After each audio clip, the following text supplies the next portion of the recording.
Que Dieu nous bénisse. Merci pour ces moments. Alors, je vais prier. Seigneur, merci pour ces moments. Merci pour ta main puissante.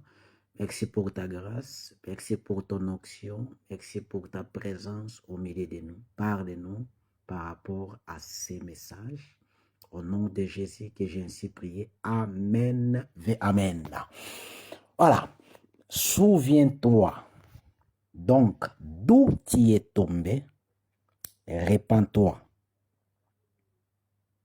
Souviens-toi donc d'où tu es tombé, répands-toi et pratique tes premières œuvres.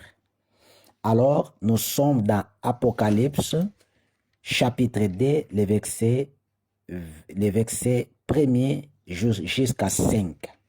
Apocalypse, chapitre 2, le verset 1er, nous descendons jusqu'à 5. Je lis dans ma version Louis II révisée. Écrit à l'ange de l'église d'Éphèse. Voici ce que dit celui qui tient les 7 étoiles dans sa main droite, celui qui marche au milieu des 7 chandeliers d'or. Je connais tes œuvres, ton travail et ta persévérance. Je le sais, tu ne peux supporter le méchant, tu as éprouvé ceux qui se disent apôtres et ne le sont pas, et tu les as trouvés menteurs. Tu as de la persévérance, tu as souffert à cause de mon nom, et tu n'étais pas lassé. Mais j'ai contre toi que tu as abandonné ton premier amour. Souviens-toi donc d'où tu es tombé, répands-toi et pratique tes premières œuvres, sinon je viendrai à toi et j'ôterai ton chandelier de sa place à moins que tu ne te répands. Alors, on nous parle de la repentance. La repentance. La repentance, c'est le fait tout d'abord de retourner. Un retour. En grec, c'est métanoia. Le mot repentance, en grec, c'est dit métanoia ou métalonia, qui est traduit en français par changement de mentalité ou encore changement de direction. Mais pour changer, il faut tout d'abord faire un retour. Il faut faire ce qu'on appelle l'introspection, l'étude en soi, reconnaître tes péchés et faire la repentance. La Bible dit, écrit à l'ange de l'église d'Éphèse. L'ange ici, angelos en grec, qui signifie tout simplement un messager. D'accord? Un messager. C'est-à-dire Dieu parle tout d'abord en première vie au messager. Et les messagers ici, en première vie, ce sont des anges. Et en deuxième vie, des messagers. Les messagers ici, ce sont des représentants religieux, des pasteurs, des apôtres, tous les 5 ministères, ce sont des messagers de la parole. Donc, voilà. Cette parole est adressée en première vie aux messagers et c'est les messagers qui vont maintenant transmettre ces messages au peuple. Écrit à l'ange de l'église d'Éphèse, voici ce que dit celui qui tient les 7 étoiles dans sa main droite. Ici, les 7 étoiles est représenté par les 7 anges des 7 églises de l'Asie mineure. Celui qui marche au milieu des 7 chandeliers d'or. Le chandelier d'or ici, c'est Christ tout d'abord et son église. D'accord? Le chandelier, c'est Christ et son église. Christ étant que la lumière et Christ a fait de nous des lumières pour les autres. Je connais tes œuvres, ton travail et ta persévérance. Donc, c'est-à-dire, Dieu connaît tout ce que tu fais. Il le connaît. Il connaît que tu es vraiment persévérant, c'est bien. La Bible dit, je le sais, tu ne peux supporter le méchant. Tu as éprouvé ceux qui se disent apôtres et ne le sont pas, et que tu les as trouvés menteurs. Donc, nous constatons ici que dans cette église, il y avait des apôtres, mais c'était des faux apôtres. C'est l'esprit qui parle. C'était des faux apôtres et que tu as éprouvé ceux qui se disent apôtres et ne le sont pas. Donc c'était des faux apôtres, n'est-ce pas? Et tu les as trouvés menteurs. Tu as de la persévérance, tu as souffert à cause de mon nom et tu n'étais pas lassé. Dieu sait toutes ces choses. Mais le plus important ici, la Bible dit, mais ce que j'ai contre toi, et que tu as abandonné ton premier amour, l'amour de l'évangile, n'est-ce pas? L'amour de l'évangile, et Dieu est contre. Écoutez, parmi les signes du temps de la fin, le refroidissement de l'amour aussi en fait partie. La Bible dit, l'iniquité sera accrue et la charité où l'amour sera refroidi. Et beaucoup de chrétiens, aujourd'hui, l'amour de la parole est refroidi à cause des faux serviteurs qui ne sont pas appelés, qui ne sont pas des envoyés de Dieu. Ils ont, n'est-ce pas, ils ont abusé les peuples de Dieu et l'amour de Dieu est refroidi dans leur cœur. Mais toi qui as perdu le premier amour, c'est possible encore de retourner. Dieu est en train de parler à quelqu'un qui a abandonné son premier amour.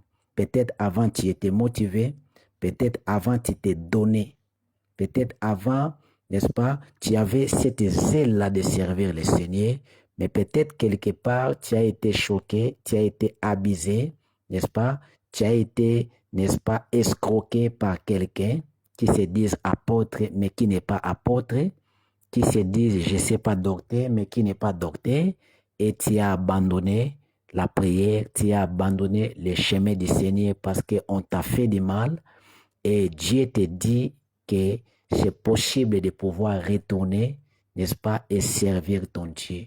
C'est possible encore de pouvoir te relever et de continuer ton chemin. Donc dans cette église, il y avait des faux apôtres et c'est ça qui a fait que le premier amour a été refroidi dans les cœurs des croyants à cause de, ici, c'était à cause des messages ou des enseignements pernicieux qui étaient prêchés dans cette église. Alors, beaucoup de gens qui venaient dans l'église, ils avaient des livres magiques, c'est-à-dire, ils servent Dieu, mais d'autre part, il y avait des livres magiques, c'est-à-dire double vie, et l'apôtre Paul, n'est-ce pas, va parcourir toute l'Asie mineure et il va arriver en Éphèse. La première des choses, il va prêcher les disciples des gens, et les disciples des gens ont été baptisés par le Saint-Esprit. Et la deuxième des choses, il va entrer à l'intérieur du temple et il va enseigner la parole de Dieu en Éphèse. Et là, il va choisir, n'est-ce pas, il va choisir des surveillants ou encore des évêques pour confier la mission de la surveillance spirituelle aux évêques. Mais ce qui m'intéresse ici est que lorsque l'apôtre Paul, n'est-ce pas, est venu dans cette église, comme à l'intérieur de l'église, il y avait les messages liés à la terre, au matériel, et l'apôtre Paul commence à prêcher sur les royaumes, les gens étaient persuadés et ils ont refusé les messages de Paul. Là, il va choisir, n'est-ce pas, des gens pour former des évêques. Alors, je vais aller là-bas, mais la Bible dit le plus important, c'est le fait de te souvenir là où tu étais tombé. Si tu as été blessé, si on t'a abusé, si on t'a choqué, tu as abandonné de prier, tu as abandonné l'église, tu as abandonné, Dieu te dit seulement que souviens-toi donc d'où tu es tombé. Le plus important, c'est de faire l'introspection, de te souvenir tu étais tombé où et de te repentir. C'est-à-dire, la grâce est là disponible pour toi pour que tu retournes dans la mission pour servir le Seigneur, car la moisson est grande, mais il y a peu d'ouvriers. Donc l'Éternel lance un appel spirituel à quelqu'un ce soir. Toi qui es fatigué, toi qui es troublé, toi qui es abattu, tu as perdu l'amour de la parole de Dieu, l'amour de la prière. Dieu te dit seulement, souviens-toi donc d'où tu es tombé, répare-toi et pratique tes premières œuvres. Même si tu étais tombé dans l'impudicité, Dieu sait qu'il attend de toi, c'est que tu puisses reconnaître ton état du péché et que tu puisses demander pardon pour qu'il puisse te pardonner.